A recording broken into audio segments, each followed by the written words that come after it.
gives me a reason to go back and look at our notes each week. Mhm. And as I was looking at our notes for the pick'ems last year, we got to Monday Night Football, and I got midway through the first quarter, and I said, "What the fuck were we thinking?" Yeah, you text me that. You were like, "What the fuck were we on last week?" Yeah, no, we were. Yeah, uh, we suck with that one. You know what? Here's why the NFL don't make no sense. How the hell you give the Lions, Eagles, and Packers a game, and then you come out versus the Patriots and don't. Yo, they didn't even look like there were parts of that game where I was like, "This is not an NFL team." That when old boy kicked the ground, I have never. Now, for the longest, to the fantasy community out here, for the longest, I had a lot of y'all doing Young Waku bad. Now that's how I used to say his name, Young Waku. That's how I used to say his name, Young Waku. And I was so surprised when Atlanta just got him up out of here. Young Waku. I see why. That man kicked the ground. I have Hey, never like if we come back 8 months from now and there's some sort of FBI investigation into point shaving and NFL fixing, his name will be at the top of the list. Because I've never, have you ever on any level seen a kicker kick the ground? I think I threw my phone. I've never seen that. I threw my phone. I was like, nah, this is. Like Are the they serious? FBI was probably like, wait a second. What's the spread? Like, what's the second quarter spread in this game? What's the alternative spread? What's the point total? What are we doing? I've never seen a man kick the ground. Never. I didn't think it was. Nah, I still kind of don't think it was real, but it was definitely. It was so unbelievable. Like the announcers didn't even know what to say about it. They was What like, can you yeah, say? the blog, something. What can you say? I'm sure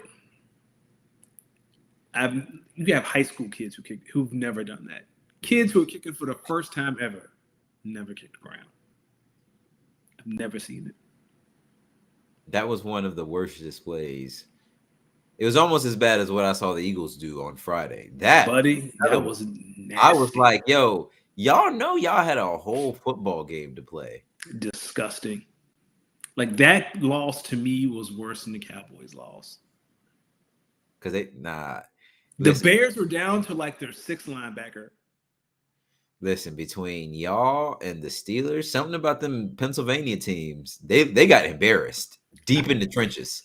Brother, If you would have told me coming into the game that the Eagles would get embarrassed in the trenches like that, I wouldn't have 300 yards rushing. I've never. It was beautiful to watch if you were a Bears fan and you just like running the ball. No, they was them and the Bills. They were basically running the same play. They were each individually running the same play. Just now that Bills one is the Bills ran 2 plays the whole game. Yeah, no, yo, someone would have to come in and get fired after that, right? Like I feel bad for the Eagles, but at least Ben Johnson like dresses. It's the same play, but it's gonna look different.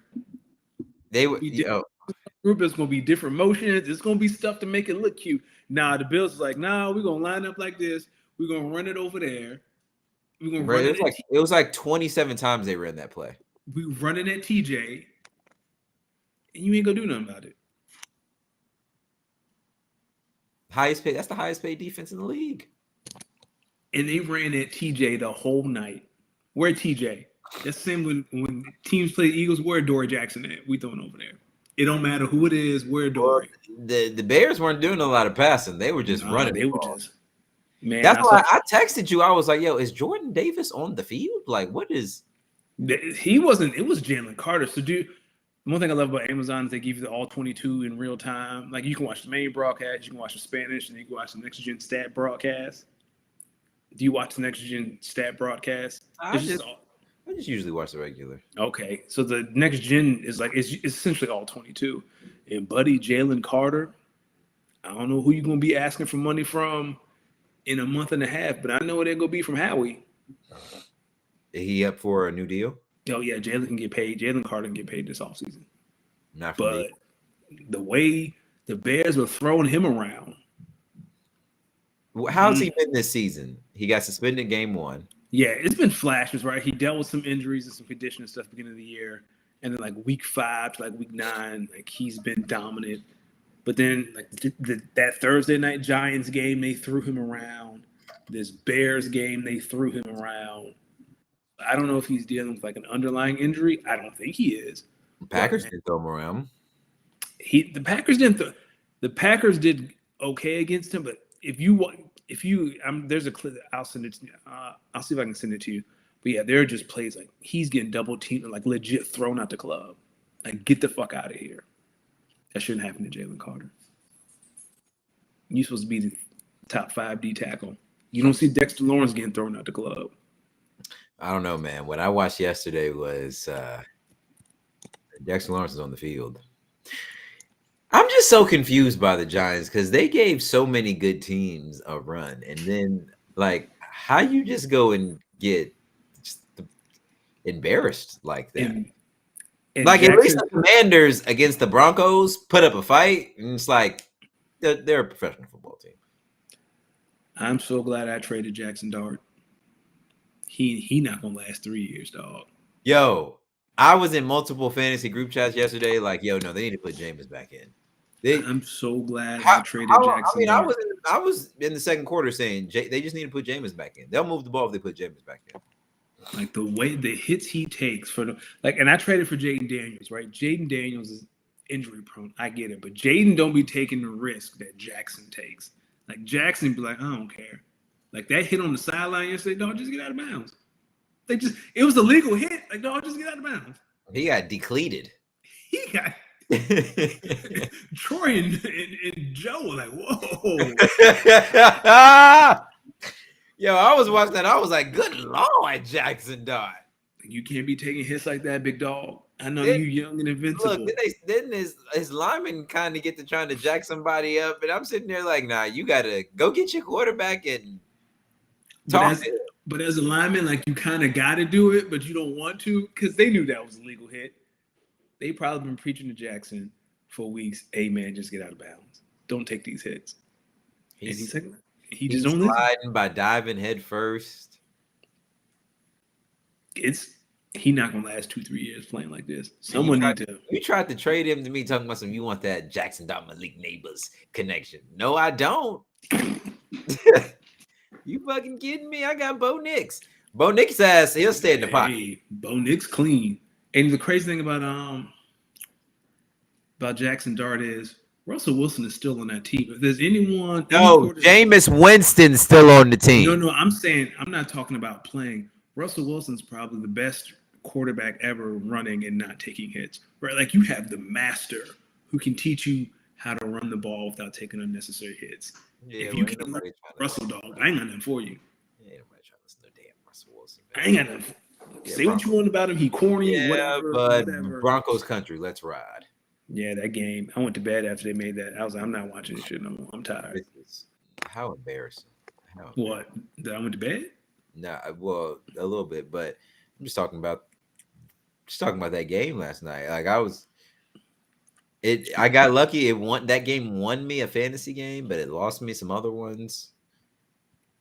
Fantasy has not been kind to me. At least I'm not gonna get last place in the all money league. That's all. You don't know that? Huh? You don't know that? I do know that because the tiebreaker is points 4, right? Should be, yeah, probably. It's record, and then I have the third. I'm the third highest scorer in the league.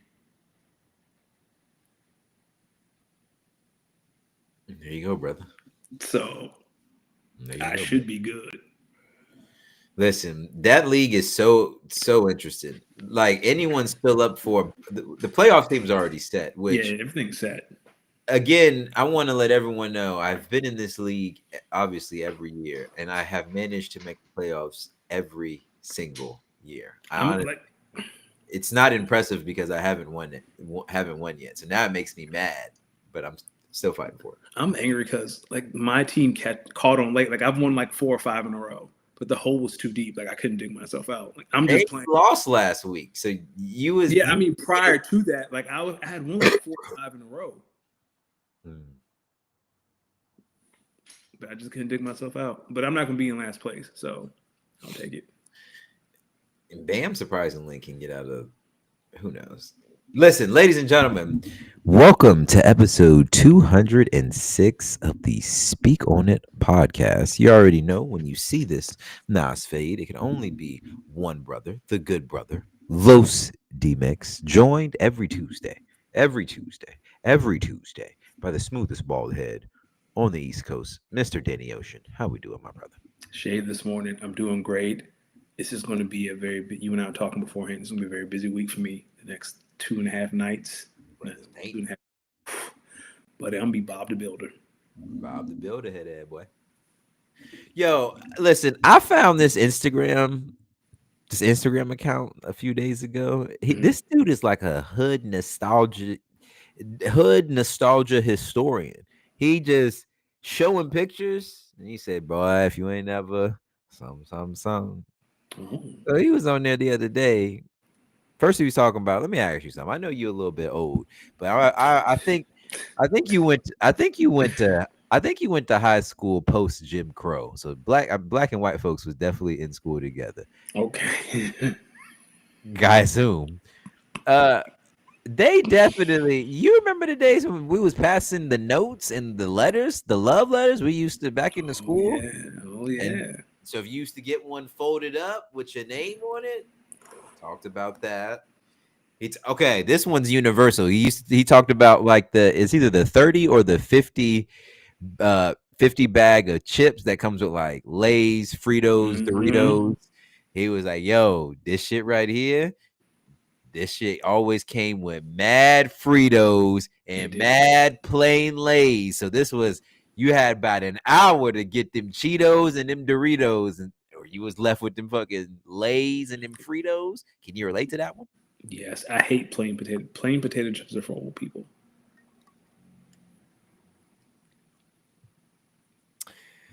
Interesting you say that. Then do you eat Lay's plain potato chips? I really don't eat potato chips like that. Okay. And then his last one, he had two more that I had saw. He had a lot actually, but two more I had saw. One, maybe prevalent in black households, spaghetti. He was like, yo, if you saw this, you just knew this was about to be the menu for the week, especially if your parents cooked this on a Monday. Well, you better not ask for nothing else to eat. Straight spaghetti. That's what you eat. It's like, damn, I'd have been there before. Had spaghetti tonight for dinner. See, yeah, I'll be dinner tomorrow and the night after. And then the last one that I saw, I thought was funny. It was like everybody got one of these pans, and it's like them sheets. Yep. Metal sheets. But it's like this one's all mad used. You could tell. Buddy was in the video talking about, man, I just seen folk them take some meat right off the grill, put that motherfucker right on here. That's what I do. And then but it's like versatile. So someone in the comments was like, yo, I ain't never seen one of these thrown out, but I ain't never seen a new one of these either. Exactly. You just it just got to be given to you. You can bake cookies on that joint. You can put meat right off the grill paws on that joint. It's for everything. That's why it's discolored. I think it's a plot by the government that most black people have had similar upbringings. Well, yeah, the blacks. That's because they created an environment for black people that's very similar across the board. So that's why them blacks that don't be, listen, I just be feeling like if you black and there's like certain experiences that you have not experienced, we already off on the shaky. We gotta have a conversation. Like I gotta figure out like where you from, or do you got money? If you got money, all right, maybe. But then I gotta ask, all right, but where's the blackness in your house? Where's y'all got fish fries? And you just gotta start asking, y'all frying some fish? Yeah. How long have you been rich? Like, are your parents the first group that have been rich? Because if so, then you should have some traditional. You still have some blacking. Yeah. Now, if it was your grandparents or your great grandparents, it might have got filtered down throughout this generation. It's crazy. We usually start with them shoes. Oh, that was another one. Remember when folks was wearing them like ninja moccasin John shoes? Yeah. The girls was wearing the New York see-through joints. Yeah, But the man. dudes was wearing like them Kakashi 4s. Yeah, man. Because it was like good for the environment or something like that. Look, I remember y'all who had them on trying to talk about fashionable. Boy, what's some of your fashion trends from back in the day that you still get? Definitely baggy clothes, oversized shirts, wearing basketball. I never understood why we wore basketball shorts under our jeans.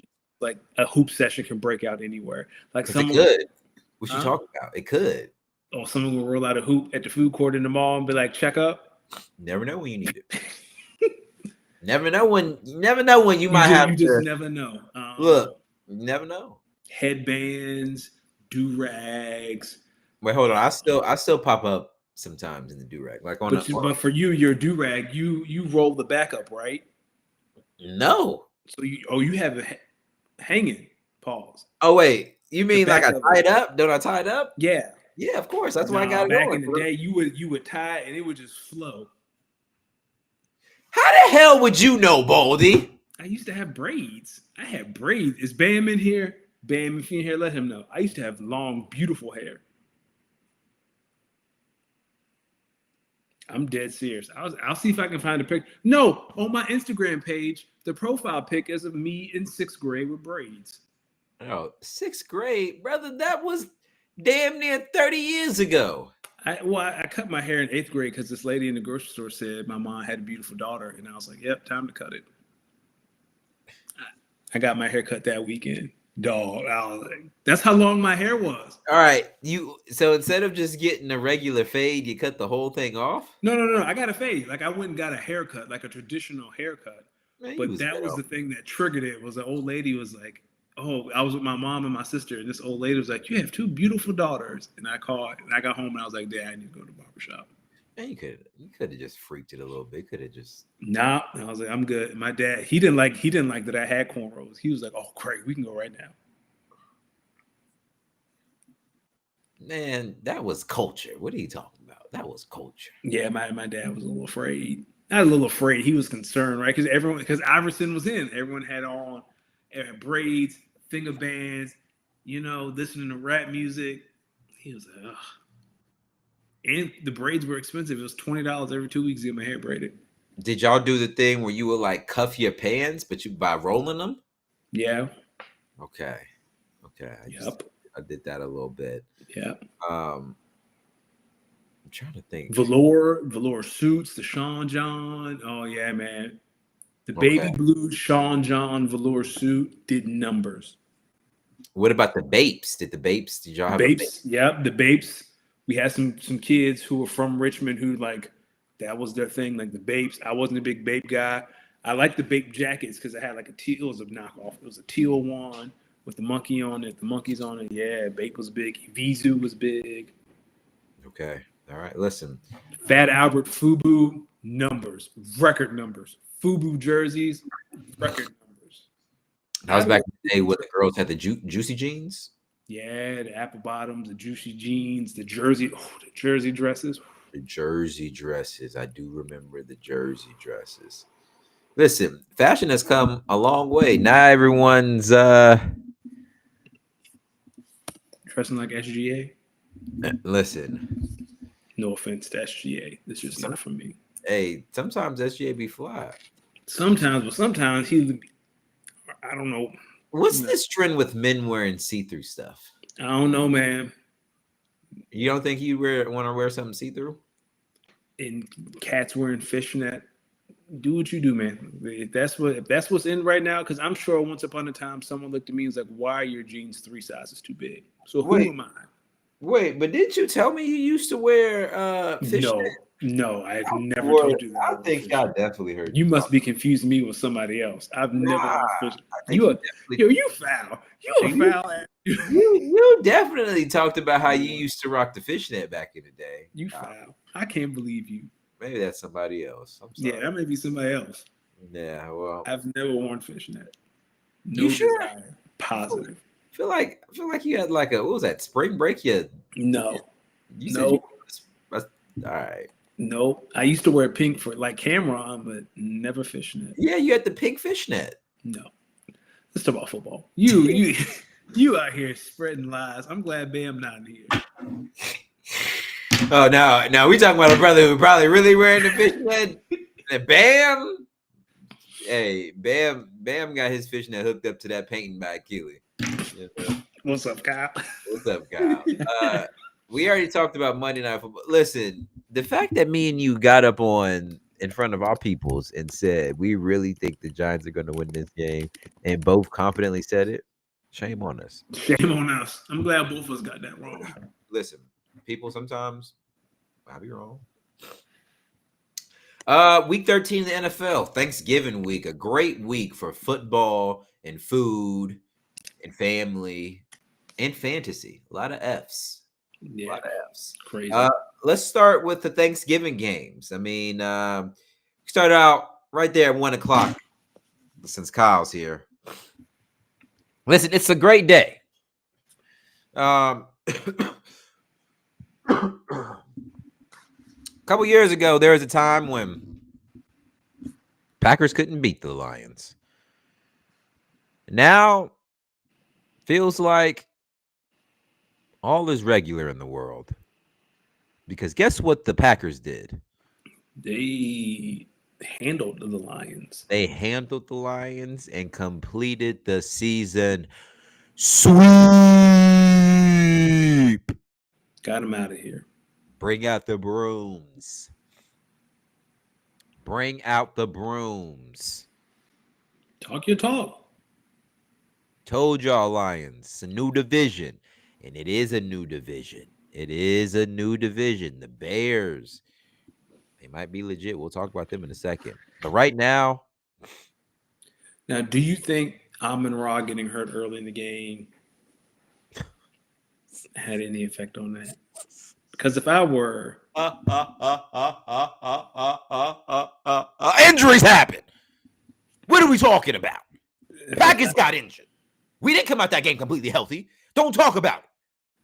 Last year, where was Amon-Ra? He was on the field where y'all was running it up. Now, he not on the field while the Packers is passing it up.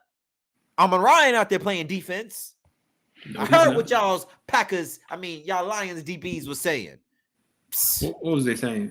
They said, man, Christian Watson was pushing off and whatnot. Listen, catch the football. Christian Watson did.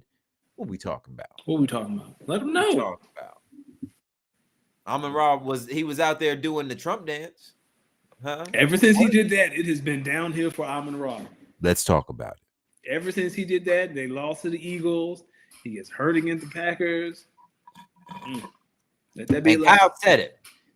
Packers, see, we needed the Eagles to do one thing. They couldn't do it, but it's okay because the next game on the schedule, right back at Lambeau Field, y'all already know, best rivalry in sports. Packers versus Bears. No, maybe the best rivalry in the NFC North. No, best in sport. If it was the best in sports, it wouldn't be the 1:00 game. Nah, it's always the 1:00 game. Stop disrespecting us. Listen, I hope y'all take care of the Bears. Listen, it's the Bears and Packers is universally looked at as the best rivalry in the NFL by far. And best in sport. You find someone nationally who has put that in writing who is not affiliated with the Bears or the Packers, and I'll believe it. It's like known. What are you talking about? No, it's no. Bam, you are unbiased in this. You root for the Ravens. I have never heard of anyone say the best rivalry in sports are the Bears versus the Packers. I've never heard that. It's up there. They talk about Lakers, Celtics, Bears, Packers, UNC, Duke, Ohio State, Michigan.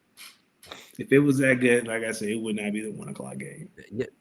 Listen, it's December in Wisconsin and Illinois. Who the fuck want to be out there playing football at Sunday night in one of those? When you make the playoffs, it's probably going to be a night game. Yeah, that's the playoffs. And no, we won't. That would listen. The Packers and the Bears played in the NFC Championship game, and that was the first game played that year. Nobody wants to be outside in these two cities at night playing football. Are you kidding me? It's the oldest rivalry in the NFL. Oldest? Okay, I'll listen to that. But most interesting, Cal, what time is that game if it's not 1:00? Oh, it is the 425 game. So Oh, it's you the even America's more game of the wrong. week. Yeah, so Okay. you even more wrong. Get your ass up.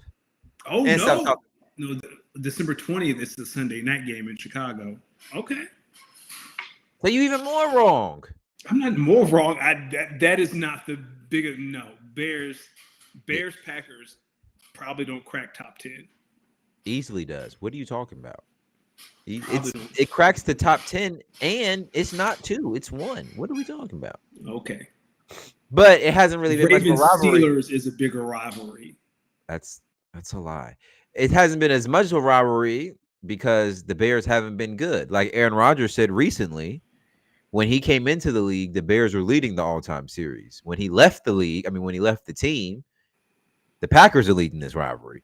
And since Jordan has taken over, he's extended that lead. So, yes, it's not a rivalry because we've been kicking their ass for a while now. Well, I need you to continue. Even during which is funny because even during our down years, we were still finding ways to kick their ass.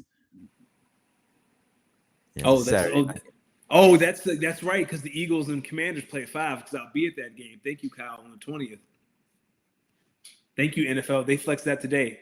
That's the 5. I'll be at the 5 o'clock game. I was afraid that Commanders Eagles game was going to be 8:20, and I was going to be out in DC in the cold. I will not. I'll be on the way home. Thank you, NFL. There you go, buddy. There Very you go.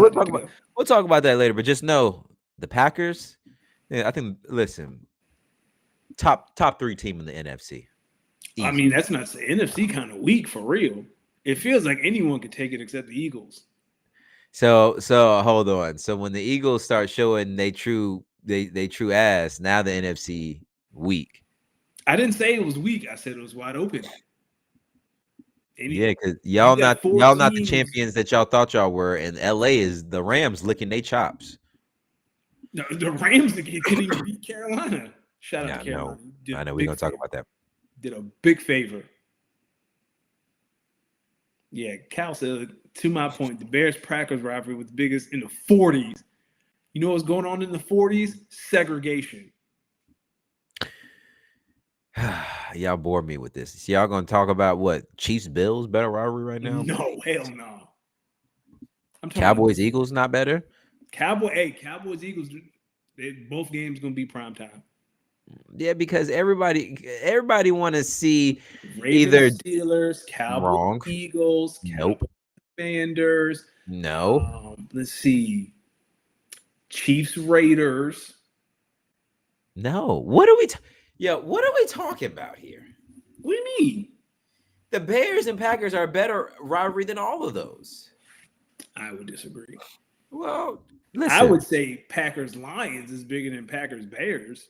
Yeah, the Lions have been bad for most of their franchise history. Poor Vikings. Like, they just be over there in the corner. Don't nobody care about the Vikings. Nobody. Shout out to Adam Thielen for finessing them boys and then going to Pittsburgh. Well, he got claimed off waivers, though. Speaking of them boys look like them boys. They do. The Chiefs. It's funny. We were like, man, the Cowboys, they could steal this game, but we both still said the Chiefs. Mm-hmm. I think we need to have a bigger conversation about the Cowboys. They can win the NFC East. They're the best team in the division. Right now, yes. You heard anything out the AJ? We'll get there. Listen, do we need to have a bigger conversation on both teams that were in the Super Bowl? Because both of them look weak. Chiefs been looking weak all year. I don't think there's any argument against that. The Eagles, it feels a whole lot like 2023, baby. I'm prepared. I'm prepared for the Cowboys to win Thursday, and then the Eagles turn around and lose to the Chargers Monday, and then it's only a half game. It's only a half game between the two if that happens. Now, what happens if Dallas comes back and win this division? Oh, everybody's fired. Oh, Joe Brady, congratulations. You're the new coach of the Philadelphia Eagles. No, I don't think they do all that. That's a little extreme. If Nick Sirianni is in charge of a team that blows a 3.5 game lead in the division, oh no, trust me, he gonna be the coach that kick off Black Monday. They gonna treat him like Lane Kiffin and fire him on the tarmac. Well, when was Lane Kiffin? Oh, you're talking about When he was at USC and they yeah. got beat so bad they flew home to LA and they got off the plane and the AD was like, Lane, we good. Breaking news: we just got the most recent rankings from the college football playoff. We'll come back to the NFL real quick, but I want to speak on this. Ohio State number 1, Indiana number 2, Georgia 3, Texas Tech 4. So Texas Tech has moved into that bye territory. Okay. 5 Oregon, 6 Ole Miss, 7 A&M, 8 Oklahoma, 9 Bama, 10 Notre Dame. Hold on. Trying to find. I got 11. You. 11 is BYU. Oh, Miami was 12. Who's 13? Texas. Texas is 13. Vandy is 14. Utah 15. USC 16. UVA 17. Arizona 18. Michigan is 19. 20 is Tulane. 21 is Houston. 22 is Georgia Tech. 23 is Iowa. 24 is North Texas, and then 25 is JMU. You know what pisses me off about this? All those the one of those at-large bids for the non-Power 4 schools, now they're starting to get ranked. JMU should have been ranked 3 weeks ago. Now they have no chance of making the playoff unless Tulane and North Texas lose. And even then. You think so? Yeah, because right now Tulane's a school that would get that at-large non-Power 4 conference bid. I'm trying to see the Well, while you do that, how UVA throttles Virginia Tech like that and only jumps up 2 spots is very frustrating. They got to win they could win the ACC and maybe not even make it. No, first off, I think that's exactly what's going to happen. And I think that if that happens, I mean, yikes. I mean, UVA did not win anything this week. So right now, based on these matchups, it would be Alabama at Oklahoma. Damn. Oh. Tulane at Oregon. UVA at Ole Miss. Okay. Notre Dame at Texas A&M. So that would be fun. That'd be fun. That's UVA Ole Miss, I'll take it. That's 2 rematches and 2 drubbins. I'll take UVA and Ole Miss. I'll take the chances. I'd rather play Ole Miss than Oregon. And also, I really appreciate the committee punishing Notre Dame for not playing in the conference. Well, I mean, but they're also basically saying, as of right now, Notre Dame is what they basically said is Alabama in, Oklahoma in, Notre Dame in, A&M in, Ole Miss in, Oregon in. I have no problem with Notre Dame making the college football playoff. I have a theory that one of the biggest reasons to expand the playoff was so Notre Dame gets in almost every year. But as long as I've said it for years, if they don't play in the conference championship game, they do not deserve a bye. They can make it, but you do not get a bye. And if you're not undefeated, you don't get a home game. So I'm looking at who are some of the first ones out. So let's see. BYU. Yeah, BYU. BYU and Miami are first ones out. BYU, Miami, and Texas. Oh, Texas. Oh, yeah, they don't have Texas. Sarkisian pleaded his case the other night. Yeah, I mean, he's got a case. He's got a case. Who needs to lose? Like, for Texas to get in? I'm trying to think. Like, probably. Well, who plays this weekend though? Right? Like who? Well, let's go to our, since we're here in college football. Let's go over here to our pick'ems. Let's start in the Conference USA. So now that we know, let me adjust some of these rankings. So where is Tulane? Tulane is 20 here. You say the team, I'll say the rank. You said Tulane. All right, let's start with Conference USA. So Kennesaw State is not ranked versus Jacksonville State, who is also not ranked. Jacksonville State is 1.5-point favorites.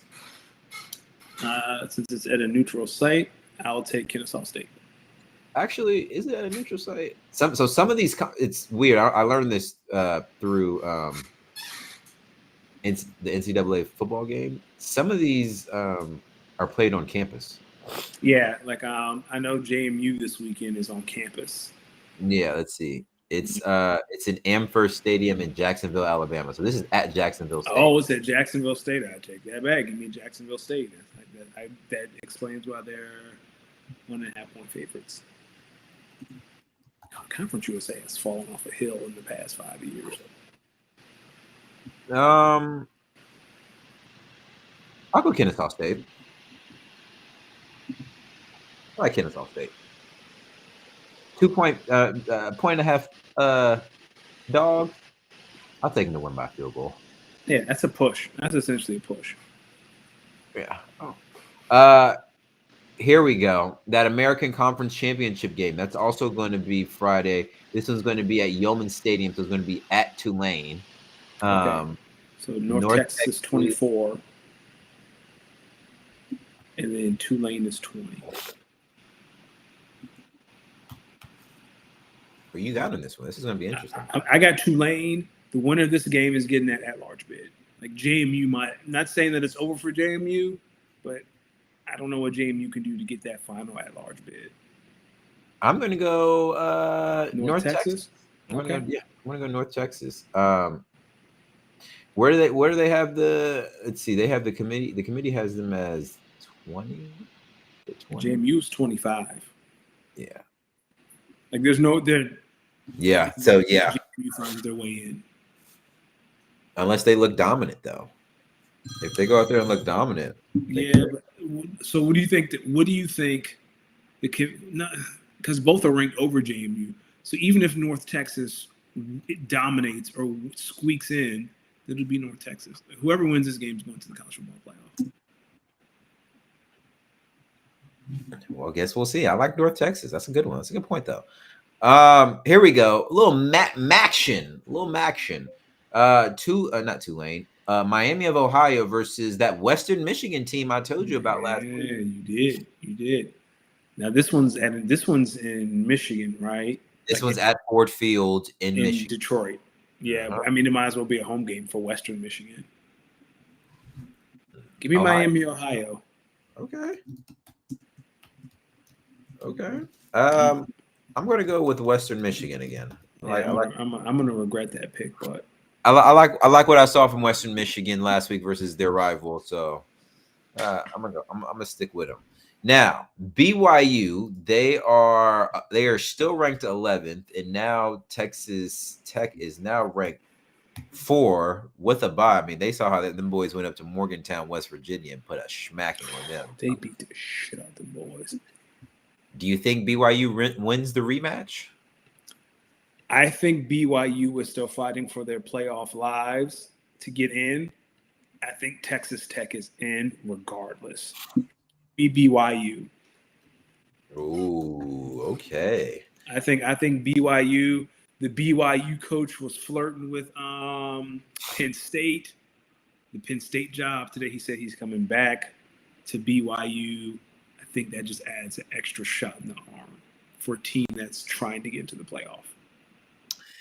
Texas Tech has looked dominant against everyone they've played. I like Texas Tech to win this one. I like Texas Tech. Listen, they are currently a 12.5-point favorite right now, by the way. Jesus. Texas Tech. So I'm going to go with...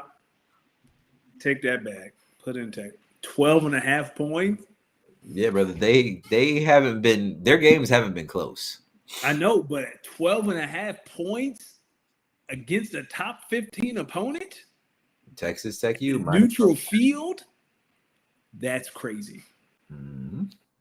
Especially when you look at some of these other spreads in the Power Four. UGA -2.5, Ohio State -4.5, UVA -3.5. Texas Tech minus 12.5. That's 2 possessions. That's crazy. Outside of the only other one that's that big is Troy at JMU, which is minus 23.5. Yeah. Like, I don't know what JMU can do to get that at large bid. They need BYU to win. Maybe. But like I said, whoever wins North Texas, that's taking the spot from them because they're not going to not put Texas Tech in. Yeah. Like, whoever wins Tulane, North Texas is going to the playoff. Unless that's just a nasty, nasty game. Yeah, but even still, though, right? If Tulane won 3-0, they're still ranked significantly higher. 5 spots? That's a lot. Now, well, not when the other teams don't really matter in terms of. That's true. Now, like, let's say North Texas won 3-0 and JMU wins 65-3. All right, I'd listen. I think that's what likely has to happen. Listen, but it would have to be an ugly game between Tulane and North Texas. It could be. Speaking of ugly games, it's a phone booth game. Yeah, man. What's about to happen in Atlanta, ladies and gentlemen? If y'all didn't see what happened in Stanford Stadium, hey, Alabama took Georgia to the phone booth. They roughed them up a little bit and sent them boys home. Now they come into Georgia's backyard. It's Atlanta. It's Atlanta. It's not Athens, but it's Atlanta. Now, if you've never been to Tuscaloosa, it's a couple hours. It's a couple hours from Atlanta. So, but the Crimson Tide faithful, they used to play in this game. They rolling up, and they rolling up strong. They booked their in a year in advance. Oh yeah, they know. And now they face someone that they know too well. Damn Georgia. It's always these two programs just look at each other and say, it's always you. It's always you. It's great. States right next to each other. So it's just like it's always more. You. It just means more. Because it's always you. Like, no matter what happens, no matter what year, how much success I have, I always see your name. The problem with this one is too many times has Alabama looked across and seen Georgia and was not scared of the moment. Okay, so you picking the Tide. They came into your house. They did. And they beat you. Whoa!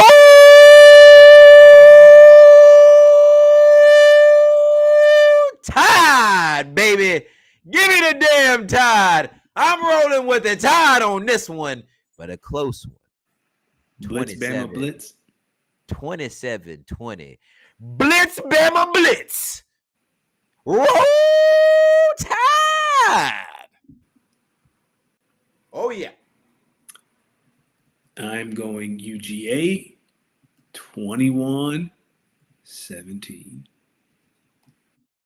Could be a good one. It's going to be, I'm glad it's Saturday. I need Kirk Herbstreit. I need the decorum. That's probably who's going to be there. I mean, this game is special. Yeah. Kyle, look, when you've been a Virginia Tech fan, especially since, Hey, James Franklin get y'all right. He already recruiting. Yo, I ain't gonna hold you. I'm still anti James Franklin, but boy, these recruits. The thing about James is he has no problem building. He has a problem finishing. Oh yeah, he gonna win the ACC next year.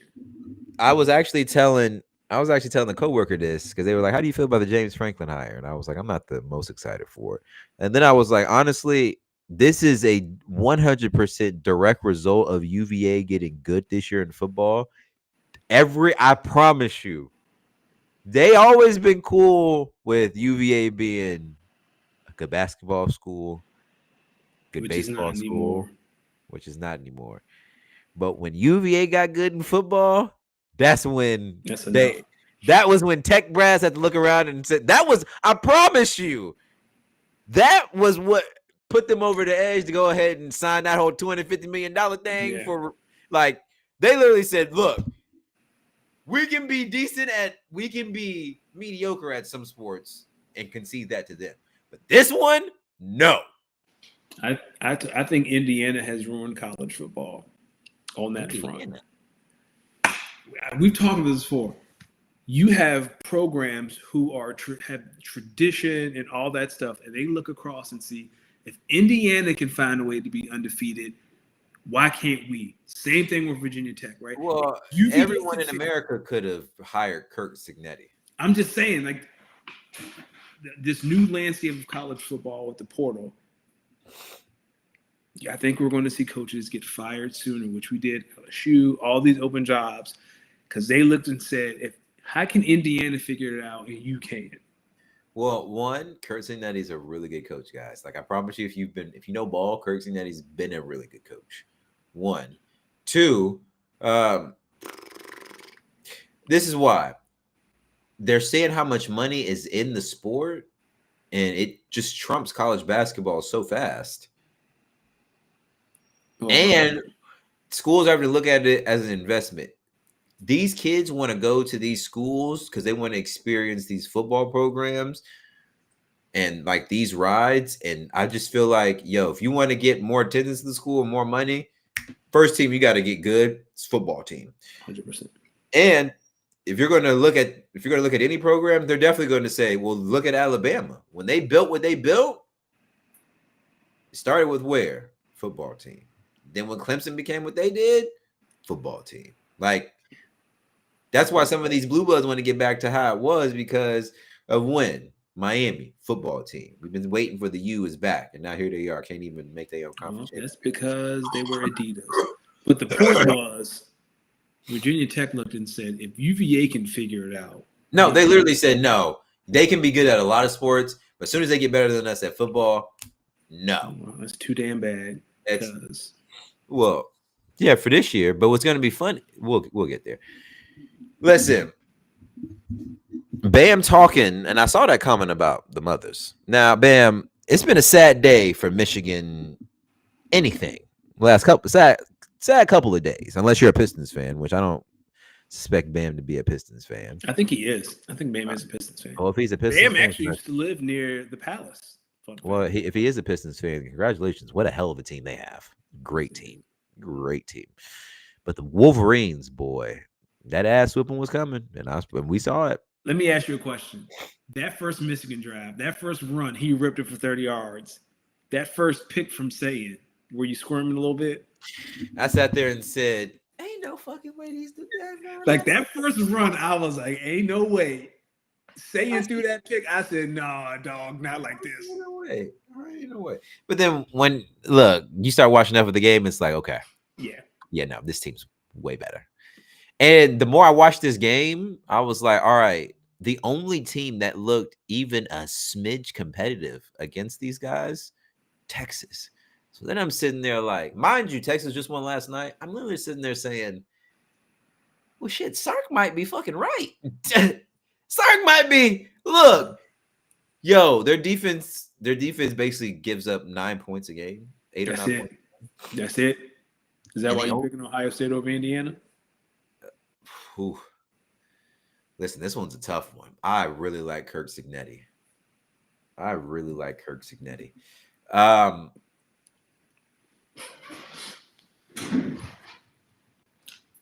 Either way, these two teams are going to get a bye. So they're really not playing for nothing other than just the. I think, yeah, maybe one of them will get a bye. They're both 1-2.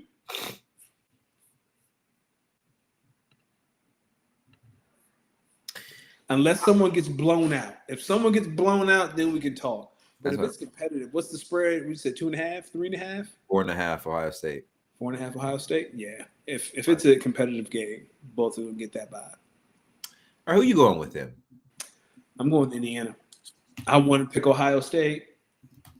I don't know, man. This is Jeremiah Smith, dog. O-H. I-O. O-H. I'm going to regret that pick, but I'll take Indiana. Hey, I don't know. Indiana's a good team. It's a good team. Look, I'm going to be honest with you. Everything about everything about what's good for college football and what like pride in the conference means is not represented in this ACC championship game. This is, I'm not going to lie to you. If this was a basketball game, I feel like this, I would be way more excited. Duke versus UVA for the ACC championship is it's so nasty for the conference. And when Duke wins and the ACC does not get a representative into the college football playoff, I hope we look around and say, like SMU, Miami. Well, here's the thing, though. If UVA loses, Miami's getting in. Good. Look at the rankings. Miami is 12th. UVA is 17. Miami get in if UVA lose, but UVA not losing. So sorry, Carson Beck. Get a job. What happens if UVA loses? Have fun at the Pop-Tart Bowl. Because that's where they'd be going. Duke winning the ACC would be nasty. Because you know what Manny Diaz would go up there and try to do? What's that? Plead his case for a college football playoff berth. He won't have to because he'll already get it. If UVA loses, Miami is in. No, Manny Diaz is the coach of the Duke Blue Devils. Mario Cristobal coaches Miami. That's what I'm saying. So Manny Diaz and the Duke Blue Devils win. He gonna go up there in front of the mic and make his case that the Duke Blue Devils are one of the 12 best teams in the country, despite not even being ranked coming in. Yeah, I was about to say somewhere Steve Sarkisian would be cackling. Duke wins, then I think Texas and Miami gets in. One of the two. My guess would be Miami. What has to happen to get Texas in though? That's a great question. You might be right, but if Texas, you have to take the 5 highest ranked. Yeah. So what would happen? So let's say Texas Tech beat BYU, that would open the door for Texas, and then if Duke beat UVA, that opened the door for Miami. Well, I think hold on. Is BYU in the bracket right now? Because I don't think they are. Where's that bracket? Let me find. No, they're not. Basically, how the bracket is set right now, 11. They're saying 11 is the conference champion number 4, and 12 is conference champion number 5. So 11 conference champion number 4 is the ACC. What they have is UVA versus Ole Miss and Tulane or North Texas versus Oregon. Yeah, and none of those teams. But if UVA loses to Duke, I think that opens the door for Texas. How, when you need the 5 highest ranked conference champions? Well, that depends on what happens between Texas Tech and BYU. If Texas Tech beats BYU and then UVA loses to Duke, I feel like Texas would be in. No, Miami would be in. I don't know. That's a great question. But you have to get – here's the thing. The 5 highest ranked conference champions have to make it. Right. So that means – so I'm saying, okay, winner of North Texas Tulane gets in. That's 5. That's the 12 seed. No. In my world, Duke is beating UVA. I feel confident in Duke beating UVA. Okay. So when that happens, you then move conference up. The previously viewed as 5 would then move to 4 based on the rankings of North Texas and Tulane both being better. So that's number 4. So then I'm saying, how, if you still got to get a conference champion in the ACC's best team, by not best by ranking, but best by making its conference championship, lost. But then the committee's going to have to come up with a way to fix it. Because then it's talking about, so now we're talking about, okay, if number 17 loses to an unranked team. The ACC's a mess. Then Not only do the ACC not get in, JMU gets in at 25 as long as they win. That's what happens. So That is what happens. So JMU would go to Oregon, Tulane, North Texas goes to Ole Miss. That'd be fun.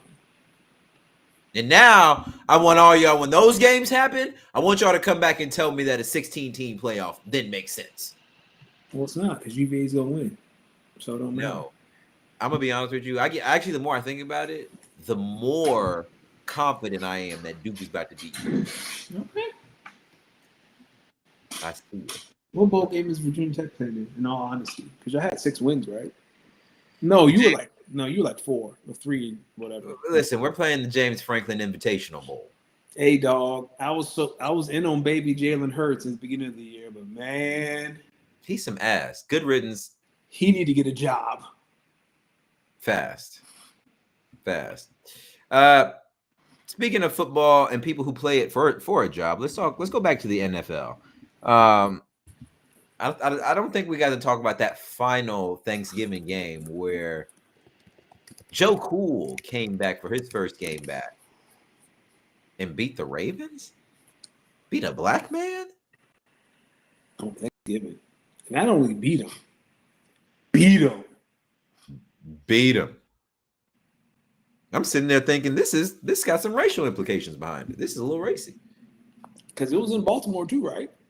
Oh yeah, it was in Baltimore. I want to thank Zay Flowers. I want to thank Zay Flowers for that performance last night. That was abysmal.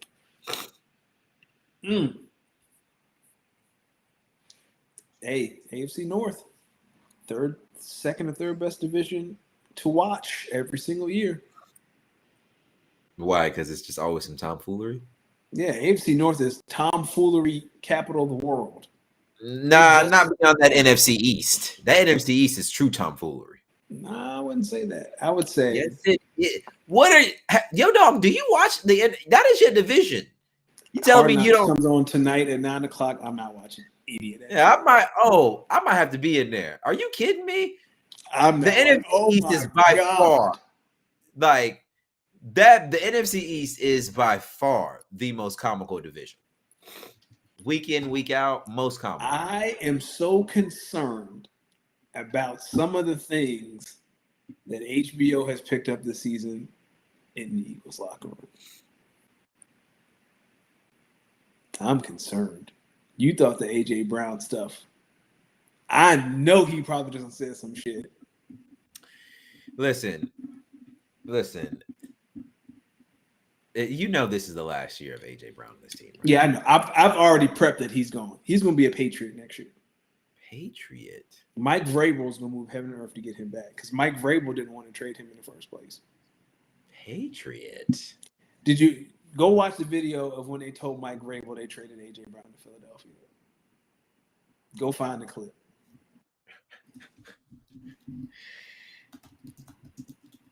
Go find the clip and share it with the class. That'll tell you all you need to know about what Mike Vrabel is about to give up to go get AJ Brown. I mean, they got money, but I mean, they got the assets too. Hold on, let me see if I can find the video. I've never seen a man look so sad in my life.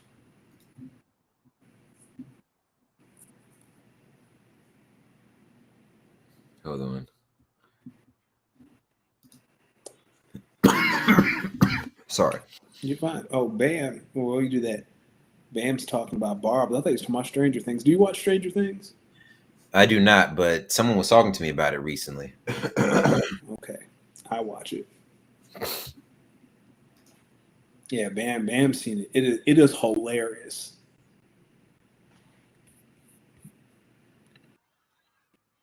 Let's see. It might be one of the best clips in sports. Even funnier than. Oh man! You got it? Yeah, share it. Man, that brother's sick. Share that joint real quick. Oh man, what? You tell me it's not a man who not? Yeah. You tell me that's not a man who. Man. Oh, that brother's sick. Yo, can you believe the Titans just fired this dude? Hey man, all I know is that trade package for AJ Brown, Mike Vrabel gonna be like, give Howie whatever he wants. The Eagles gonna fuck around and get Milton Williams back. You think no? Nah, they wouldn't. That contract's too massive. Yeah, they wouldn't do that. But yeah, I'm prepared for AJ Brown to leave this offseason. Sad times. It was fun while it lasted, though. Woo, man. Man, what do you think about the Ravens and where they're at right now? Because they just look bad. I mean, but they can still win the division, though. Aren't they in first place right now? I think they're up there. They're tied probably, but truly, does anything that's coming out of the AFC North really impress you after what you've seen from the Steelers, the Ravens, and the Browns and the Bengals? Not really, but yeah, Ravens are top of the AFC North right now.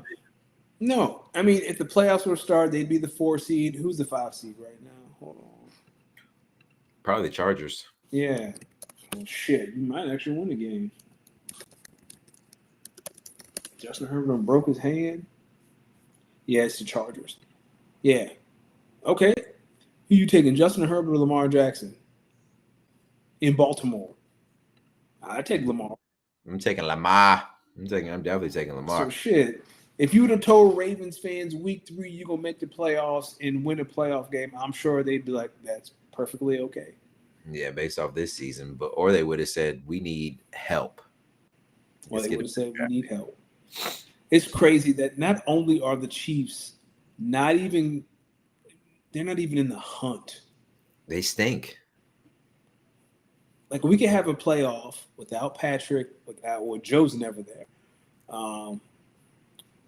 Potentially without Lamar. And there's a world where Josh Allen find his ass sitting at home too. Do you think there's a world where we don't see Jalen Hurts in the playoffs this year after what happened on Black Friday? Oh no, the Eagles make the playoffs. They have like a 95. If the Eagles don't make the playoffs, like Sirianni is going to be out the door. Well, according to you, he might be out the door anyway. He might. And that's if you said that's if the Eagles were to not win the division. I assure you, if the Eagles collapse and do not win the division, and the Cowboys win the division, Nick Sirianni will be gone. I can promise. Not a year removed from winning the Super Bowl. Shit, they were about to fire him for Bill Belichick last year after he won the Super Bowl. It was not. No, the year after the collapse. Nah, man. Hell no, man. I almost said the N-word. No. If that man loses the division, get him the fuck out of my city. Y'all not going to see what is up with Philly. What is up with y'all just always being unhappy and always wanting to fire somebody? Should I be happy right now? What I got to be happy about?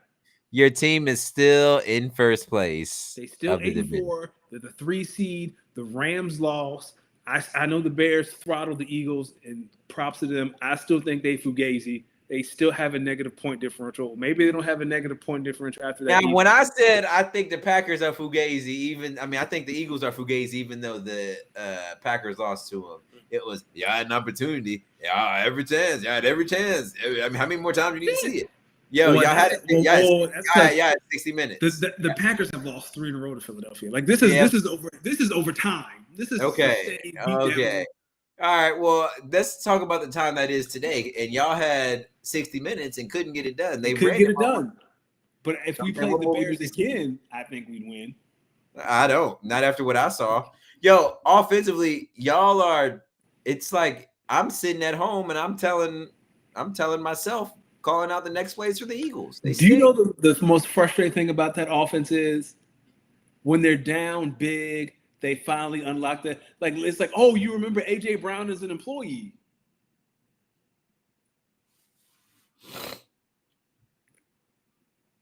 Because AJ Brown, he's been going off the past 2 weeks. He been getting listen. It's because they've been trying to come back from behind and like. That's what I'm saying. Like you shouldn't have to be in that position to let Jalen throw over the middle of the field.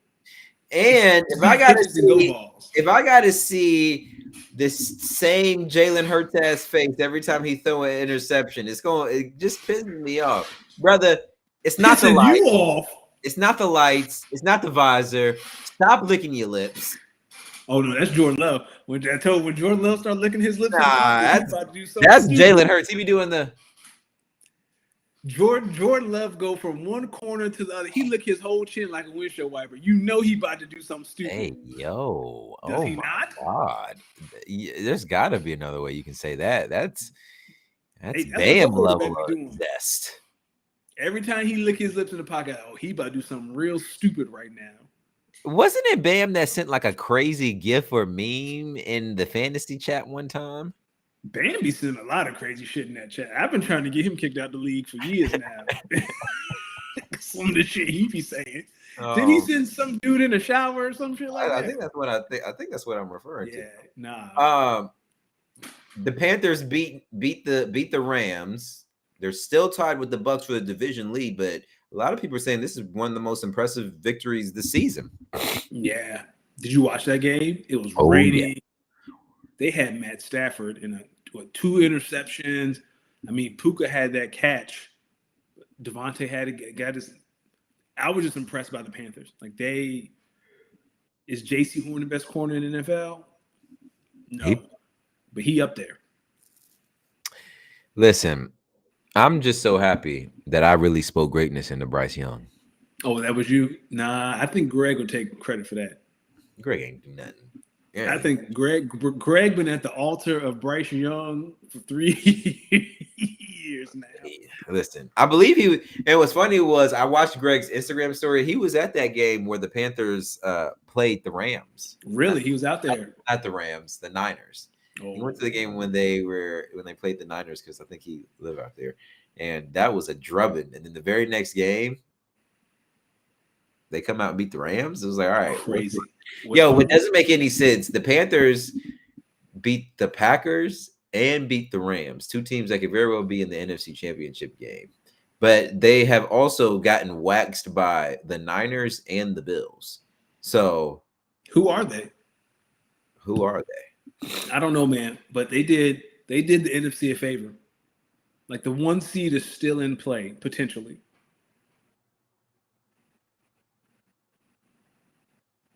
For who? I know for Philadelphia. For one, that's all I care about. It's just funny because I think we've seen the Eagles, and I just think the only team that has a tiebreaker over Philadelphia is Chicago. That's it. Eagles got tiebreaker over everybody else. Yeah, but what's a tiebreaker when you see self-implosion on the way? Listen, man, all I can worry about is the next. Right, Bam. Right, Kyle. Y'all see what I'm seeing? I see full self-implosion on the way. Who y'all play on Sunday? They play the Chargers Monday night.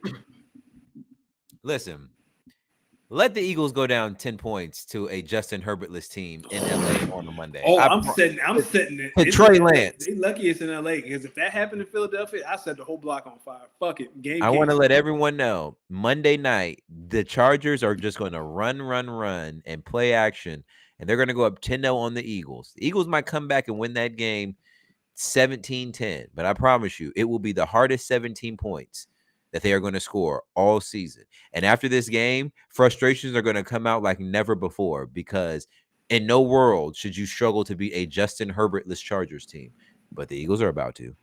Listen, and that's Hampton's first game back off IR. I'm telling you, the Eagles are about to. And they're going to run it a lot. Let them motherfuckers lose to the Chargers. The Texans, they beat the Colts. Jags beat the Titans. Now the Jags are the top of the AFC South. I want to let everybody know,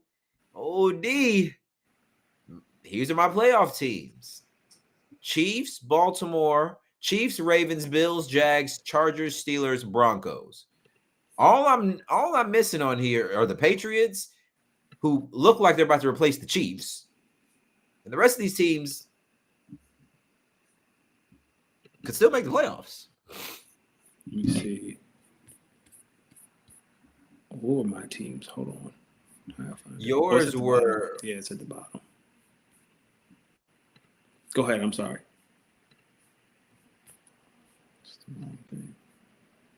And then in the the NFC, I had the Eagles, Lions, Rams, Bucks, Niners, Packers, Commanders. Only team, take out the Commanders and replace them with Seattle. Yeah.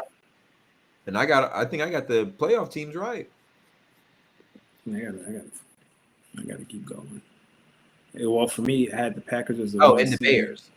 So either the Bears. So maybe take out the Niners, put in the Bears. There we go. My playoff picks were way off. I had the Packers as the 1 seed, Rams as the 2, the Falcons as the 3, the Eagles as the 4 seed. Yeah, we didn't even talk about that. I had the Lions, the Bucks, and the Cowboys. Still might come to fruition. And then I had the Bills as the 1 seed. Nope. Chiefs as the 2 seed. Nope. Ravens as the 3 seed. Maybe. Texans as the 4 seed. Colts as the 5. I had to beat on the Colts. You might have known something. And that's all I had this year. You might have known something.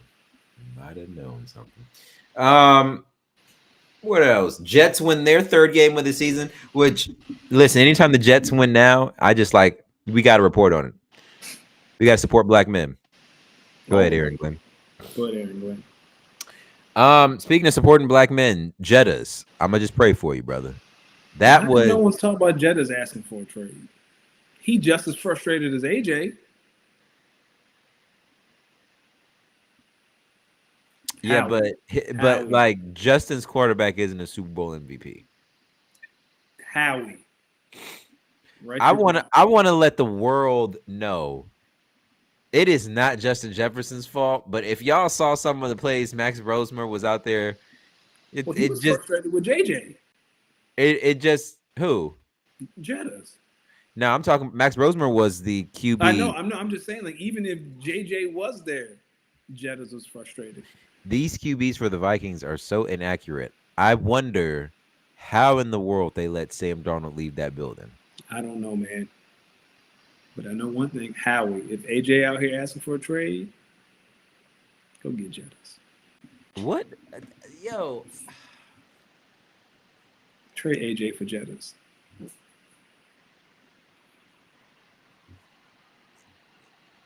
Eagles fans are like Lakers fans. Y'all just want to trade for everybody. I mean, am I wrong? Yeah. The Eagles ain't trading for no damn Justin Jefferson. Okay. What is Bam doing? Did he really light up the chat? My phone is on D&D. Oh my God. Oh my. Yo, Bam. All right. All right. Hold on. I thought when he said he was lighting up, I thought he meant like, hey, kick this motherfucker out the league, dog. Nah, fuck this. Man, what? Nah, get this nigga out the league, dog. Nah. If anyone should trade for Justin Jefferson, it should be a team in Green Bay, Wisconsin. To which I think Kyle also. They're not gonna trade to a division rival. They're not gonna trade. Dog, get Bam out of here. That's enough. Commish.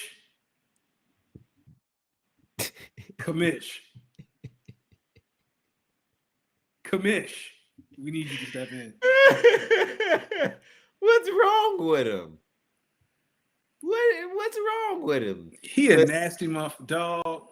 Listen, this is why y'all got to stay off the weed.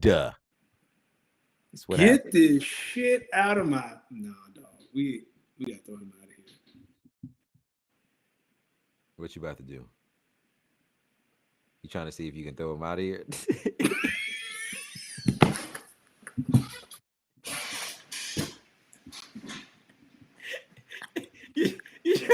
You trying to see if there's like a tab up there in your settings that says remove manager? I promise you, if that was a thing, not even Akili. Now I just know Akili. I just know I just know Mike, Whitney, Prince, and everyone at that painting saw that gif or those gifs and was like, "Nah, we got what is, what is this?"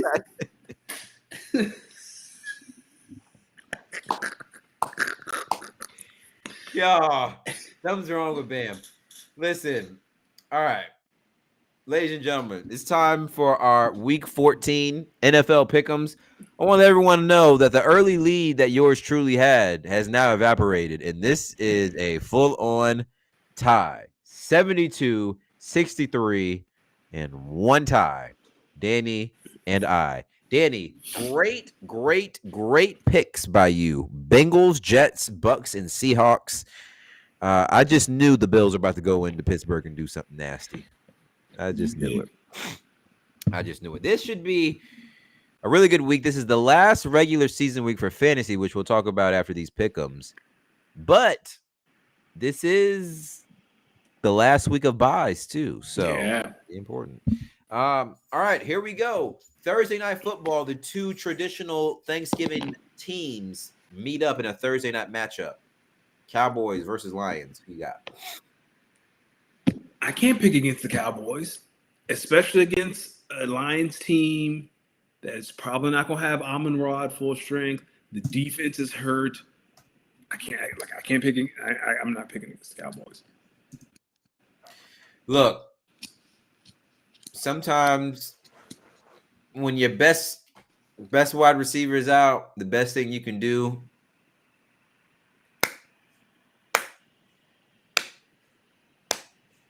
run the ball. Big Jahmyr Gibbs game. Listen, I see a big Jahmyr Gibbs game. Give me the Lions. I hope you're right. Here's a game that'll probably be funny for no reason. Seahawks versus Falcons in Atlanta. I don't give a fuck where it's at. That Seahawks defense against Kirk Cousins? Nah, dog. Yeah, last week was my last time. I'm telling y'all, last 2 weeks I have picked the Falcons, and they are the reason that me and Danny are tied right now because the Falcons fucking suck. Give me the Seahawks. Watch the Falcons win. Dude, the thing about this game, this is going to be the Chris Hansen game. It's like, oh yeah, we're going to check in real quick with Seahawks Falcons. Kirk Cousins threw his third interception today. The score is 28-3. Or the Falcons just handle the Seahawks from start to finish. That's the other outcome. I mean, Drake London is back. So we'll see.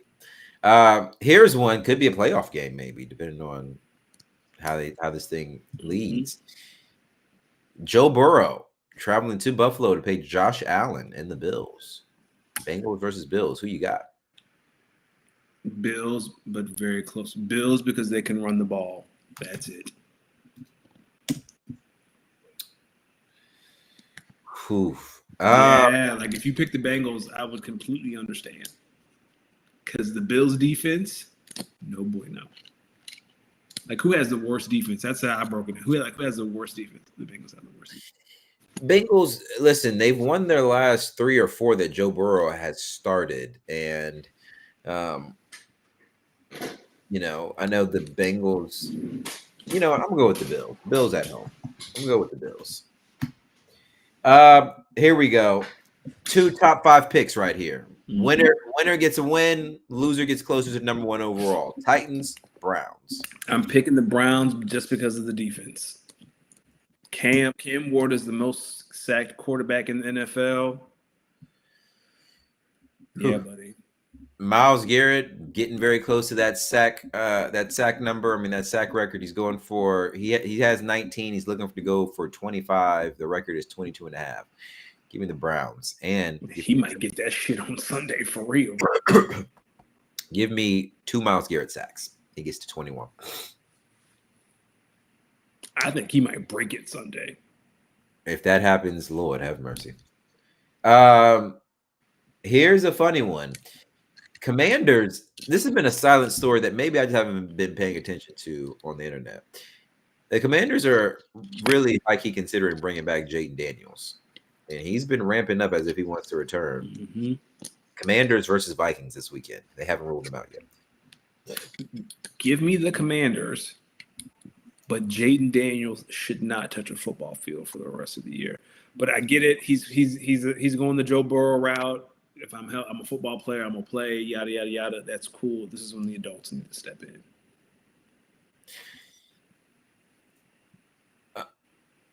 Even Jaden Daniels or no Jaden Daniels, I think the QB situation in Washington is better than whatever's going on in Minnesota.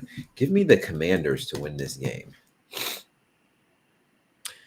What happens if JJ McCarthy comes back this game, which I believe he will, and the Vikings actually look? You know what? No. You gonna pick the Vikings? Give me the Vikings. Give me the Vikings. It's at home. Their defense isn't bad. It's not, but their offense is not good. Yeah, give me the Vikings. Give me the Vikings. Here we go. Dolphins versus Jets up in MetLife Stadium. Who do you like? Give me the Jets. Yeah, December game for the Dolphins. Let's see. Don't trust it. Don't trust it. Sometimes I feel like the NFL be setting Miami up for shit like this. They know what's the rest of the games. Let's see. Yeah, it'll be around 38 degrees in New York. I like the Jets to win this game as well. Yeah, 1, 2. So 3 out of their last 5 games are in cold cities. Who? The Dolphins. So they're at the Jets this week, the Steelers next week, and then January the 4th, they're in Foxborough. I like the Jets to win this one. Although, if the Dolphins win this, I will not be surprised. I would. A lot of Devon A-Chain, though. Here we go. Good old-fashioned NFC South matchup. Saints versus Bucks. Bucks start to put some space between them and the Panthers. Tyler Shaw, brother. Saints, they just got to. Boy, they got 5 games for Saints fans, and then it's over.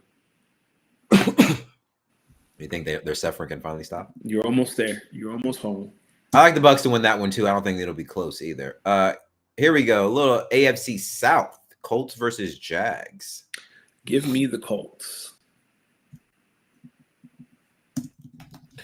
History says that the Jags fare fairly well in this game versus the Colts at home in Jacksonville. I am going to go with the Jags. Though the reason being is I do remember a few years ago where the Jaguars beat the Colts in Jacksonville week 1 and then proceeded to lose every game after that. I think that's Trevor Lawrence. And then I looked into it. The Colts just do not do well in Duval. Give me the Jags. Okay. Here we go. A little AFC North. Steelers versus Ravens. I'm going to. Both just got throttled. Give me Lamar. Steelers just got embarrassed last week. Their defense couldn't stop a runny nose. It was bad. That being said, Ravens, listen, had a chance to put a little bit of distance between them and the Bengals. Now it's looking closer. I like the Ravens to win this game. I like the Ravens to win this game. I think it's gonna be closer than we think, but I like the Ravens to win this game. Then, ladies and gentlemen, well, let's go to the AFC West. Broncos versus Raiders. Giving the Raiders a chance here? No. Yeah, Gino, I've just seen it's bad. Do you think the Cardinals have a chance to beat the Rams? We'll be looking to. I do not. I too like the Rams in this one. Middle of the day. Tom Brady. Tom on the call. Maybe. Best rivalry in the sport. Best rivalry in sports. Bears versus Packers in Green Bay. We know what time it is. We ain't gonna be playing no games. We ready to take it to the fuck nigga head. Who you got? I still think the Bears are fugazi, even after what they did to the Eagles. I'm taking the Packers. They thrive off turnovers.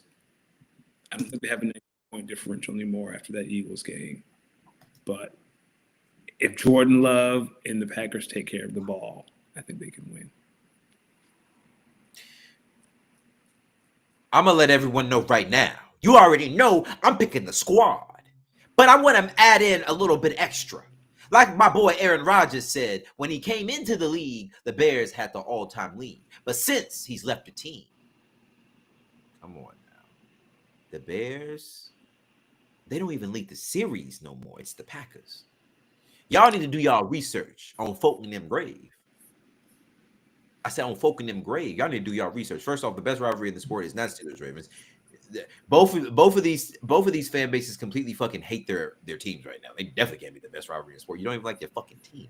Get out of here. We all know. Now how can you say that and then turn around? The Bears been asked for 20 years. The fans ain't like them. Yeah, and as Bears fans, if there's one team they can't get out they fucking mouth or off their fucking minds, it's Packers. And the same with the Ravens and Steelers. No, they don't. Anytime the Steelers and the Ravens talk about each other, they always talking about the 2000s, back during the 9/11 days, Ray Lewis and them, Ed Reed. Not 9/11. We talking about history. We talking about Dick Butkus and them. We talking about Mike, whatever his name was. What was my man's name? Mike Ditka. We talking about Brett Favre. We talking about Aaron Rodgers, Sterling Shepard. We talking about Jordy Nelson, Randall Cobb on 4th down. Stop playing with us. Y'all just got around Steelers Ravens recently, a couple years ago. We've been here. Talk to him, McKeely. He just talking. What the fuck is we talking about? Talk to him, McKeely. Talk to him, McKeely. Now, I'll listen to it a little bit from Cowboys, Eagles, but y'all cute. Y'all just started getting good because there's a lot of dark days in them two teams, franchises. When y'all talk about the pedigree, when y'all start talking about like the real cream of the crop of what the league was built off of, y'all talk about the greatest rivalry in sports. That's the Bears and the Packers. And this weekend, the Packers are going to have to remind little brother over in Chicago that when it comes to this, when it comes to the hitting on Sundays, we do that. Here's what I'm going to say, though. Bears are a good football team, man. I've seen enough. You go out there and punk the Eagles the way you did. All right, bro. I got to start listening. Now, the Bears are a good football team, so I want to show my respect because they nice with it. They nice with it. Talk to him, McKeely. Packers 31, Bears 14. Oh, a beat down. Jordan Love going to be all game. All right. Bam says Green Bay hasn't played the Bears in the playoffs since 1985. That's crazy. We literally played them on the way to winning our last Super Bowl 14 years ago. NFC Championship game. That's when Jay Cutler got on that bike. That bitch was scared. Stop playing with us. I still remember you, BJ Raji, in that fumble return or a pick return. Big man touchdown. Sunday night, I'm gonna let it be known. I think the Texans gonna win. The Texans probably have a top 3 defense, like Seattle, Houston, and then I guess that third team just rotates. Man, Will Anderson, Derek Stingley. They get after the quarterback. They have fun, Pat. At least it's in Arrowhead. Is it? Yeah, I think it's an Arrowhead. Let's make sure. It seems like it's always in Arrowhead. Maybe it's because they. The playoff game wasn't Arrowhead because remember Patrick was hurt. Kyle said it was 2010, Aaron versus Jay Cutler. Thank you.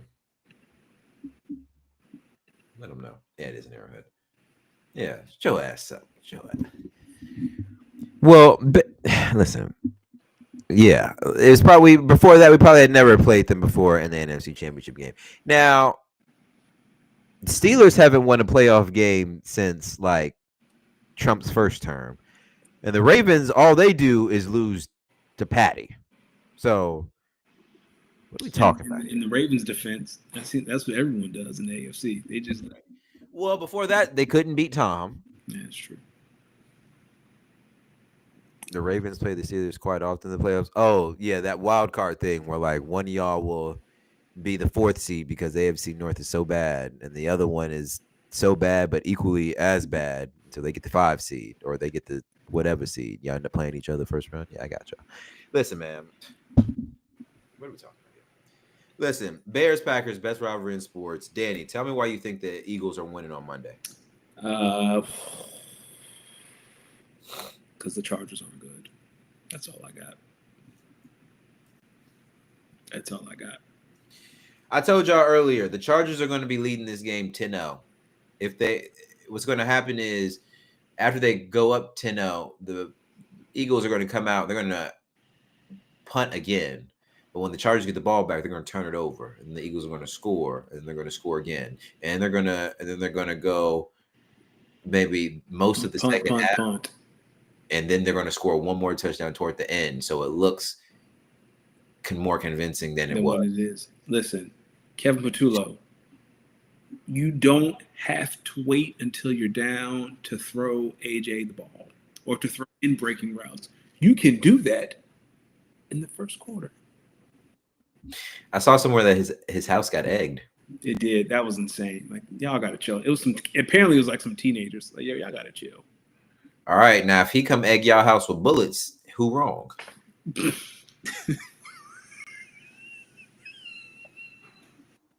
Yeah, and this be my thing. I believe in the Second Amendment. Obviously I believe in gun safety, gun responsibility. Some of y'all, though, I think y'all forget that there are people out here who will shoot you. Like, for far less than egging their house. Yeah, like that. Like, sometimes I'd be hearing some of these stories and I'd be like, all right, but there was like another alternative route here where like this person, all right, man. Y'all listen. Talk to me about your fantasy teams. How they looking playoff wise, brother? So I still have a chance in our dynasty league. I have to beat Bam. I'm not Bam. I have to beat Jason this weekend. He and I are head to head. And then I believe if I beat Jason and D Friedman loses, to say I sneak in as the 6th seed. Oh man.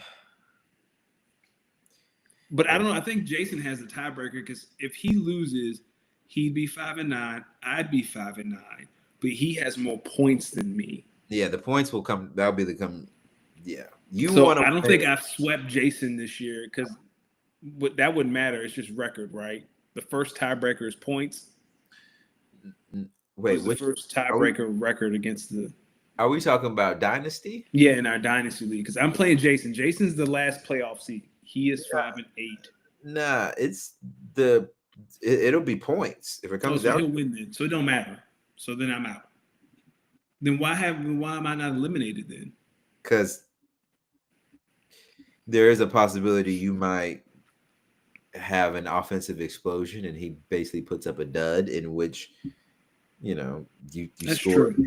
You outscore him by 300 points, and that's not going to happen. So mathematically, I am not eliminated, but I might as well be. All right, so now we fighting for the number 1 pick. In redraft your league, I have avoided last place, so I do not have to pay someone's dues next year because points 4. So you just out here playing for dynasty. Pride. I got hit with injuries. Pride. The thing about the redraft league, like I said, I think I'm the 3rd highest leading scorer in that league, and for some reason I have one of the worst records. I can't explain it. I looked this morning. I'm the 3rd highest scorer in that redraft league. It's a scoring race too. Like it's only top 2 teams are separated by like 4 or 5 points. I was looking at. Yeah, I'm out of that race though, right? I think I am. No, not yeah, kind of. I'm at 1591. Yeah, I'm the 3rd leading scorer in that league. And somehow, I still got a chance at maybe getting a bye. Which is crazy. Like somehow I still can't. Whatever, man. I've avoided last place.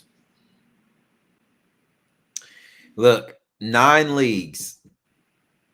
9 leagues. I knew early in the season when Malik Neighbors and whatchamacallit, when Malik Neighbors and Mike Evans got hurt, this is going to be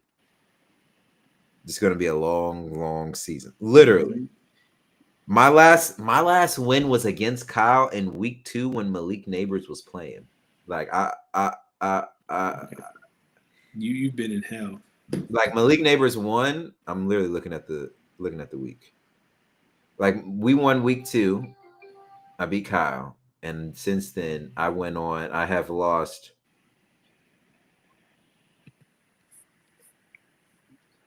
10 out of 11 games. Yeah, that's a tough road. Bam is laughing at me, but I don't have to listen to people who've never made the playoffs or who've never won the league. So now, what's funny is with this team and the roster that I have, even with some injuries, losing Malik Neighbors, which, dog, literally, I lost Malik Neighbors and Mike Evans, and the team just hasn't been the same. I lost my whole running back room. Yeah, it's tough. And Kyle says if Jason misses the playoffs, he'll have 2 of the top 4 picks in this year's draft. No, we good on that, Kyle. We good on that. I think Jason. Well, if it's about points, yeah, that's not going to happen, Kyle. Don't worry. Yeah, then it's between Jason and Friedman, and Jason has way more points than him.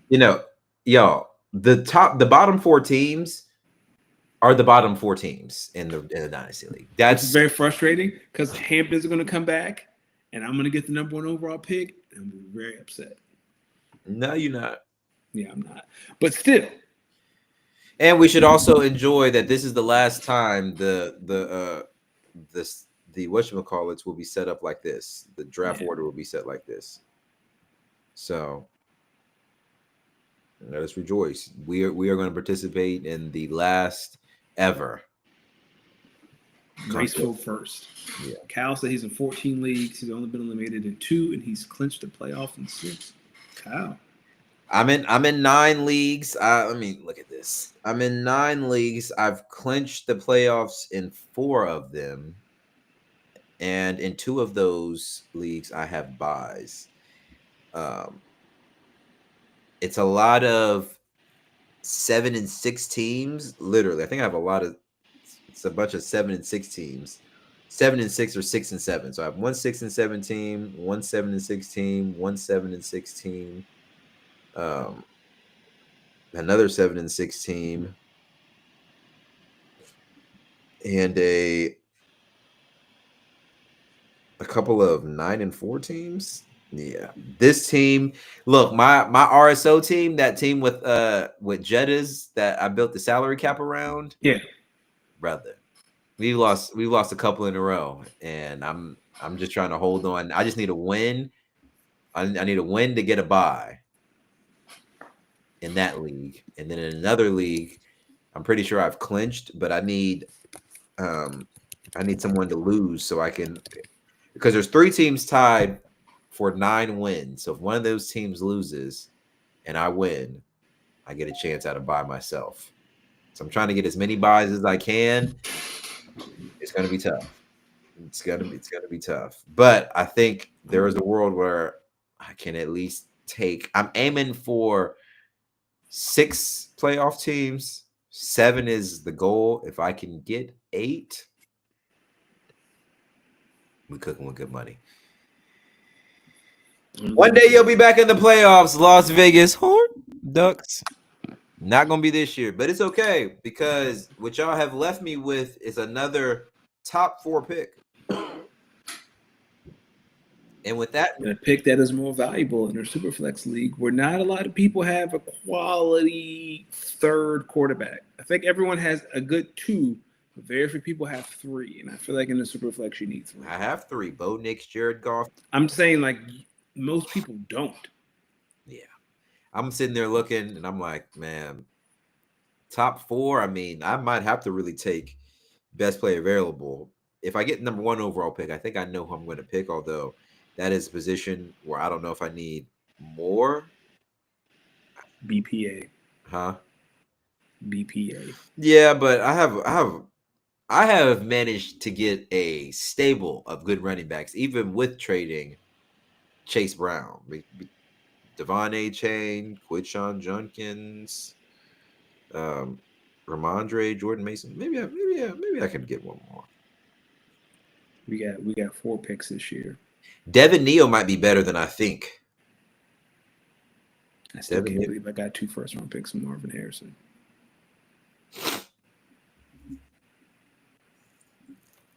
Jeremiah Smith, get ready. He don't come out this year. I know. I got 2 first-round picks in 27 and 28. Yeah. Smart man. Lane Kiffin. Yeah. What are your thoughts? So for those who didn't know, Lane Kiffin announced formally this past weekend that he is going to take the LSU job after completing the greatest regular season. I want everyone to hear this clearly. There has never been a collegiate football program. Granted, Mississippi does not have a professional sports team. So the college football team is looked at as the best football team in the state. There has never been a football team in the state of Mississippi that had, 12 regular season wins. Yeah, that's what it was. 12 regular season wins. Ole Miss did it. I don't believe there's been a team from Mississippi make the college football playoff before. Ole Miss is likely going to do that. Lane Kiffin, after announcing that he would be going to LSU, the Ole Miss folks basically let him know he will not be coaching the team. Danny, I need to know. I had an extensive conversation about this before we got on. To me, this is the most interesting story in sports this year. The fact that 2 schools in the same conference, Florida and LSU, have been openly talking to Lane Kiffin, who is at Ole Miss, another SEC school, about their vacancies during the football season is insane. If there is no tampering rule in the SEC, there will be one, and it's going to be the Lane Kiffin rule. Because there's no way you can do business like that. There's no way where schools who are viewed, like if the Alabama job came open next year, there's no way Alabama should be able to talk to potentially Lane Kiffin or another SEC coach about their opening until the football season is over. Anyone who knows anything about Lane Kiffin understands that when he leaves, it's always messy. This is where I can't find it now. About how Lane Kiffin has left. I'll say this: Lane Kiffin here it is. He has had multiple jobs in college and in the pros that have been premier jobs. So he got fired by the Raiders in 2008. Do you remember what Al Davis said about Lane after he fired him? He said, "I feel like Lane conned me. He's one of the worst people I've ever met." That's from Al Davis. Al Davis. So and then in 2010, he leaves Tennessee for USC. Okay. 2013, he is fired by USC at the airport. And then in 2016, do you remember what happened when he was on Nick Saban's staff at Bama? When they were prepping for the national championship game. Oh, that's when you got the Florida Atlantic job, right? Yeah, he was not focused on the national championship game because he was talking to FAU, and Nick Saban said, "Hey, you can just get the fuck out right now." And kicked it and fired him, and he took the FAU job. That's what we're talking about here. It is just absurd. And the fact that Lane asked, "Can I still coach?" Oh, it's not too good. The fact that Lane still asked, "Can I still coach Ole Miss while accepting the LSU job?" is the funniest thing in sports. Ole Miss, you should have showed some backbone the second he told you that he'd make a decision after the Egg Bowl. That's some hoe shit. You should have just told him to leave after that. But I'm glad you did stand up for yourself. Boy, Al Davis was not happy that day. Say what? Al Davis was not happy that day. No, he didn't make a He power conned me like he conned all of you people, also calling him a flat out liar and a professional liar. Al Davis did not make a PowerPoint. He made a projector. Yeah. Al Davis used an overhead projector during the press conference to present documents, including a warning letter he had sent Kiffin, and said he fired Kiffin for cause due to multiple issues, including lies to the media and conflicts over personnel moves. An overhead projector. Do you know how much time that takes? Oh, I remember when teachers used to be at the top with that overhead projector. They used to say, "Hey, everyone, look up here," and they project something up there, and that's how they do. They like, boy.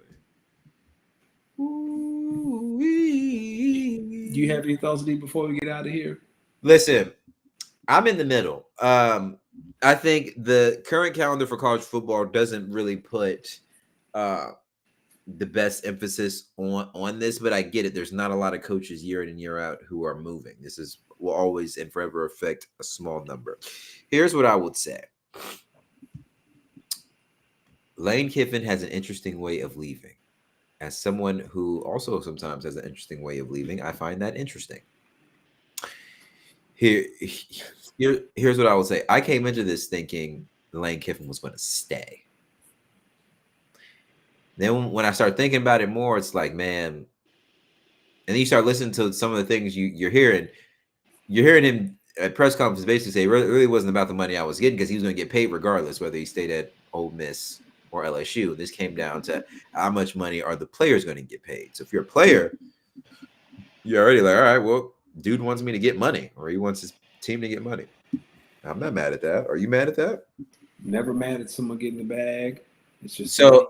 What if we come to find out that, yes, Ole Miss matched the contract, but they were basically like, hey, we ain't committing to playing all these boys. We don't know if they're good or not. You think we just going to be giving away money to everybody just because they say they want to play at Ole Miss under your system? And what if LSU was in his ear saying, well, we got Governor Jeff Landry who right behind us, and we got a live gator, not a live gator, we got a live tiger right here. We'll give you however much money for however many recruits you want to bring here, as long as you bring them here, along with that pretty offense, that squad and points. Why they talk like the coach from the Water Boy? Because this is Louisiana. I'm not mad at it.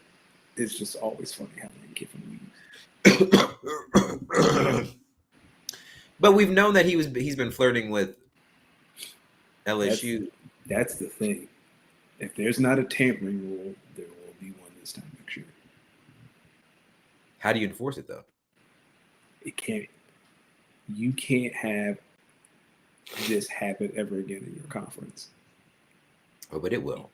It will, but it has to be. I would say here's the thing. It's not, or it's going to be a while before the next one happens, because in the SEC, how many blue blood jobs are there? Bama, LSU, Georgia? Texas. Oklahoma, okay, Texas. UF. Florida. Okay. There are a lot of attractive jobs. Okay, so UF, Oklahoma, Texas, Bama, Georgia, LSU. That's 6. That's 6. I mean, ain't that many teams in the Southeastern Conference? It's like 18 or 19. Oh yeah, it is a lot. Okay, that's still that's a third of your conference. Okay. Now look at blue bloods in other conferences. They might be lucky to have 1 or 2. Ohio State, Michigan, Penn State, if you want to look at it. Oregon. I think Oregon is submitted them. They've had 20 years of sustained success. All right, Oregon. So Oregon, Ohio State, Michigan. Indiana slowly working its way there, but it'll be a while. I'd still say Penn State. Okay, Penn State. So that's 4. That's 4. Ain't no blue bloods in the SEC. Florida State. Yeah. Former blue bloods. Miami. Clemson is probably the one I'd probably say. Yeah. It's tough, man. All right, before we get out of here, you watched Survivor Series. I thought Survivor Series is this upcoming weekend. No, that's it. Yeah, I did too. Man, Liv Morgan coming back and hitting John Cena in the John Wiener? Not John Wiener. Hey, yeah. Oh, Jamie saying, yeah, they started at 9:30. All right. Well, see y'all next week. We got to get out of here, ladies and gentlemen. We'll get out of here. Thank you, Jamie. My bad. My bad, Jamie.